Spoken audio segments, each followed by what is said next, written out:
a whole staff, all in one site. So when you come in, you know who we are. We know who you are. It's better that way. And the costs are a lot less than hospitals. There was just a report in AAPR magazine showing that the costs in a freestanding radiology center is about half of what's in a hospital. I think it's even less than that based on my experience. So you have a lot to win by calling us, and our office number is 212-CHOICES, 212-CHOICES. We have these voices that are going to talk to us about things we do, and then we'll be right back. If you have questions, please call us, WOR Studio, which is 800-321-0710. Noah's running the show tonight, and he is fantastic. For cancer treatment, most prefer effective, non-invasive, well-tolerated outpatient therapy. With Dr. Lederman, the radiosurgery pioneer, that's our goal, too. He's first in America, first in New York, first for you with body radiosurgery. We hit your cancer with no cutting, no bleeding. Dr. Lederman has decades of experience with primary and metastatic large or small cancers from head to toe. Cancer treatment with possibly a second chance for you, even if chemo, radiation, or surgery didn't work or isn't tolerated. Our goals are best results and quality of life. Meet Dr. Lederman to hit the cancer. For a free booklet DVD, call 212-CHOICES, 212-CHOICES for a fresh second opinion. Most insurances, Medicare, Medicaid, accepted. Not only super convenient, super. Broadway and 38th in Manhattan. To hit your cancer, see Dr. Lederman, 212-CHOICES. With Dr. Lederman, the best prostate cancer treatment is custom tailored for you. Each man with prostate cancer is unique and seeks the best results based upon PSA, Gleason score, and stage.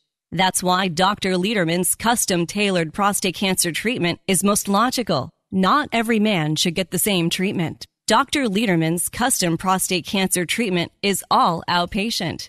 Our goals are your best results, avoiding radical surgery, maintaining your sexual and urinary function, and your life. Most insurances, Medicare, Medicaid accepted.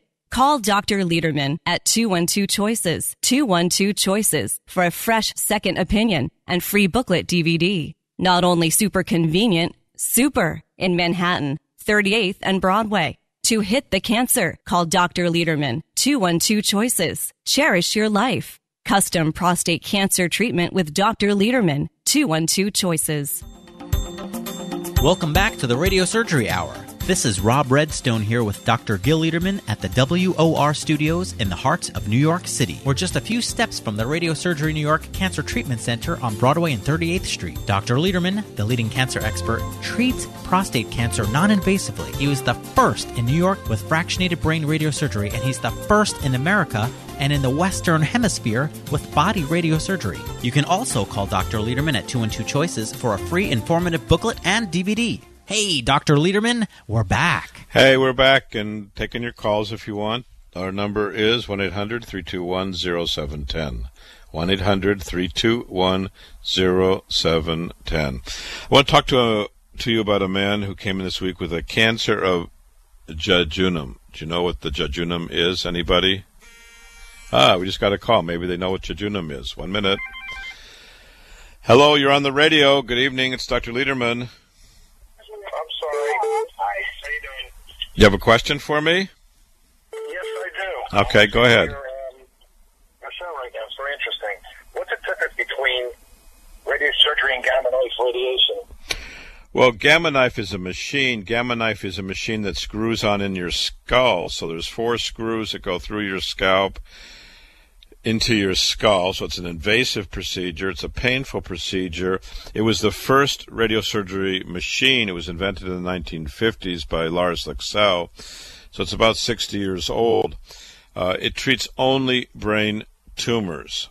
So we can treat brain tumors now non-invasively. In our technology, we actually stopped the gamma knife style technology in 1993, 21 years ago. Why? Because, first of all, people hate the pain of gamma knife. Number 2, gamma knife does not allow for fractionation or to divide up the dose. And we know if we divide up into a few doses, it's much safer, and we have data to show that. So we're actually able to treat cancers anywhere in the body. We're able to treat brain tumors.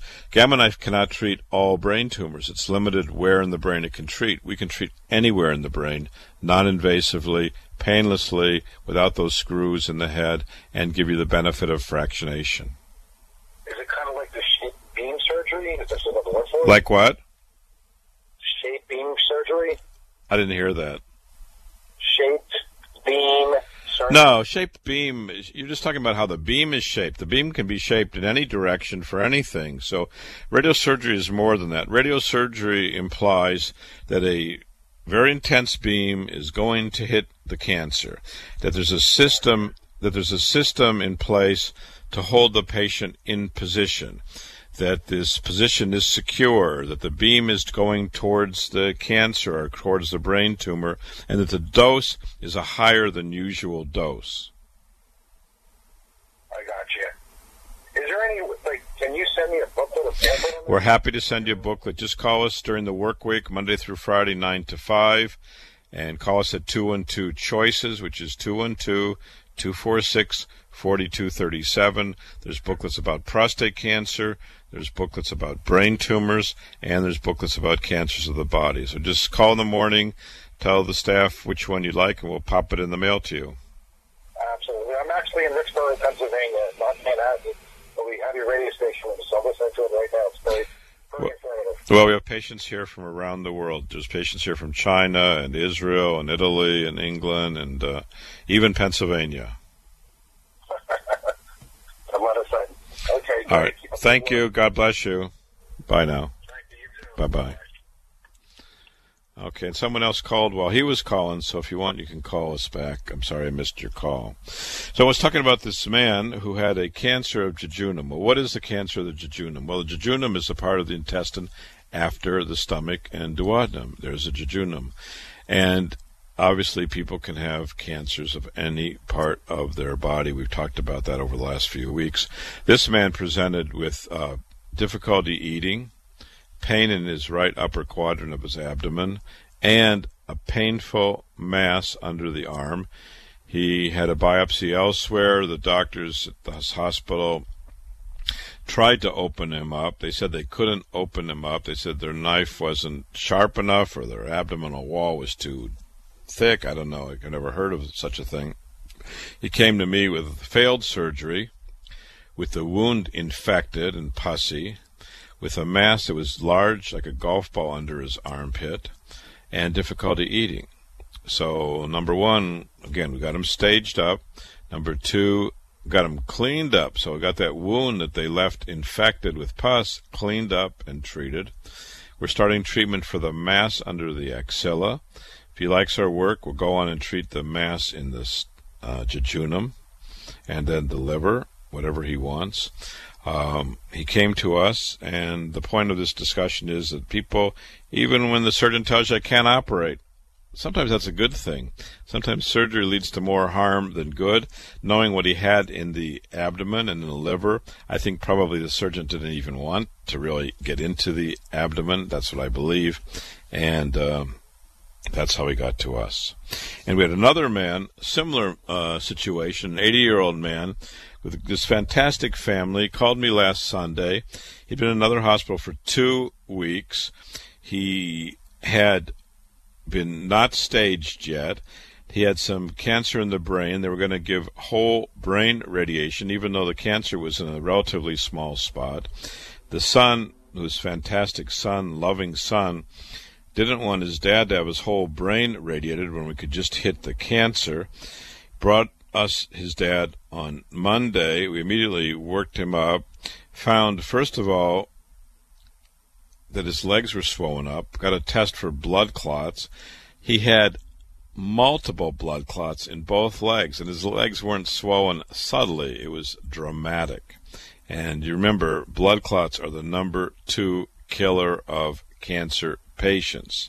The blood clot breaks off from the leg, goes to the heart, goes to the lung, and boom. So diagnosing blood clots in this man on the first day that we saw him getting it treated, to me, was a very good thing. Then we got him staged up, and when we got him staged up, we found exactly where the cancer was. And furthermore, we found that he was in kidney failure. Even though he'd been seen by a kidney doctor for the last 6 years, no one had ever checked his bladder and his ureters for the last 6 years. And in fact, we found, well, a normal person has, after they urinate, supposedly no urine in the bladder. And when you have to really urinate, when you feel like you can't hold it anymore, you may have 200 or 300 cc's in the bladder. This man we found with our testing, because he was in kidney failure, he had 1,200 cc's of urine in the bladder. Wow, it was backed up all the way to the kidneys, and we know that urine that's backed up to the kidneys is corrosive and damaging. And furthermore, he only had one kidney.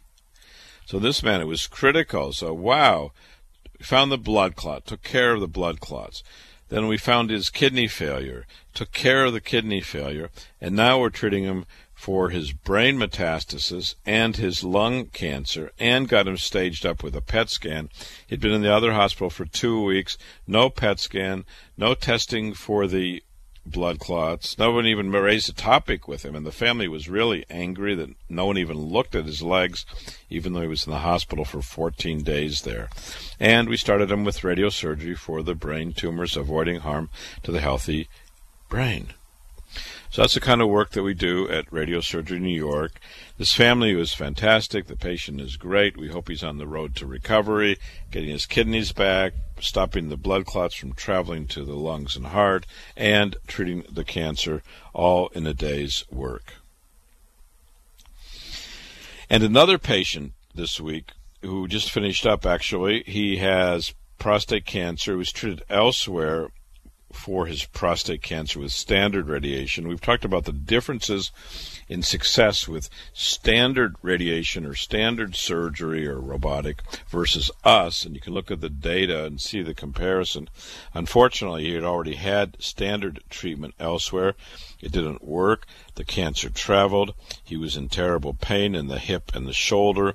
We treated both of them with focused beam treatment in the radiosurgery frame. 5 treatments, not weeks and weeks of treatment. We don't really believe in that. Focused treatment to hit the cancer. Both sites are pain-free now. He's done. He's happy. And, of course, we are very, very happy. Another man with prostate cancer is in the construction industry in New York, came with a Gleason 6 PSA 4 prostate cancer a couple years ago. I treated his father 20 years ago. That's the kind of recommendation we like. I treated his father 20 years ago.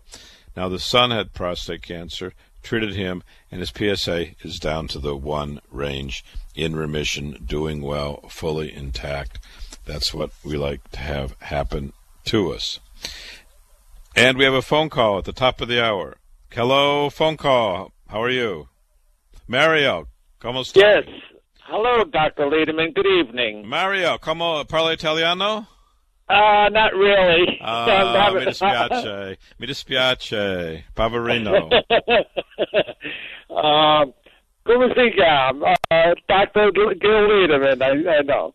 So tell me your question tonight, Mario. Yes. I know there's the PSA test. Uh-huh. Now, today I was surfing the radio, and I came across a talk show on urology, and the doctor spoke about a PCA-3 test, which allegedly is supposed to be more accurate for determining if a man has prostate cancer. Mm-hmm. Can you explain the difference? Just hold on 1 minute. Just hold on. Let me get this other caller. Let me put him on hold just 1 minute. Excuse me, just 1 minute. I'll get right to you. Just hold on. WOR, New York. There's a variety of prostate tests that are available. So everyone's trying to find a little bit more specific test.